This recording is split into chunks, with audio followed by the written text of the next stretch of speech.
Since 1982, the U.S. federal deficit has followed a consistent pattern across 7 presidential administrations.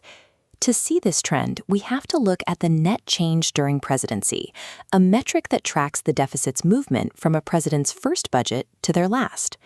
Using Office of Management and Budget data, we map this change in billions of nominal dollars. Republican administrations, Ronald Reagan, George H.W. Bush, George W. Bush, and Donald Trump, each show a net deficit expansion. Democratic administrations, Bill Clinton, Barack Obama, and Joe Biden, each show a net reduction. Through 4 decades of shifting global politics and volatile economies, this correlation between the president's party and the trajectory of the deficit has remained constant. We can see the absolute scale of this divide by isolating the 2 most extreme points in the dataset. Bill Clinton is the only modern president to leave office with a federal budget surplus.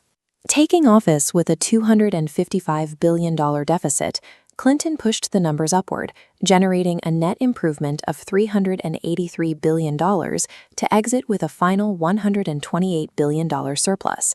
The largest deficit expansion of the modern era occurred during Donald Trump's first term. Starting with a $665 billion deficit, the numbers dropped sharply, plummeting to a net worsening of over $2.1 trillion. These extremes align with the broader dataset. The fiscal outcome tracks with the party in power. Nominal deficit numbers are frequently affected by major economic crises that require emergency spending. A significant portion of George W. Bush's $1.4 trillion ending deficit was driven by the 2008 financial crisis and the resulting TARP bailouts. Similarly, pandemic-era emergency spending inflated the nominal deficit numbers for both Donald Trump and Joe Biden.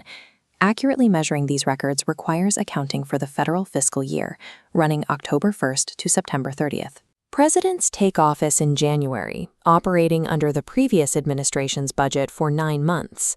Data is assigned a 1-year lag. Even when accounting for these lags and global shocks, the presidential records are clear. During this 40-year period, every measured improvement in the federal deficit occurred under a Democratic administration.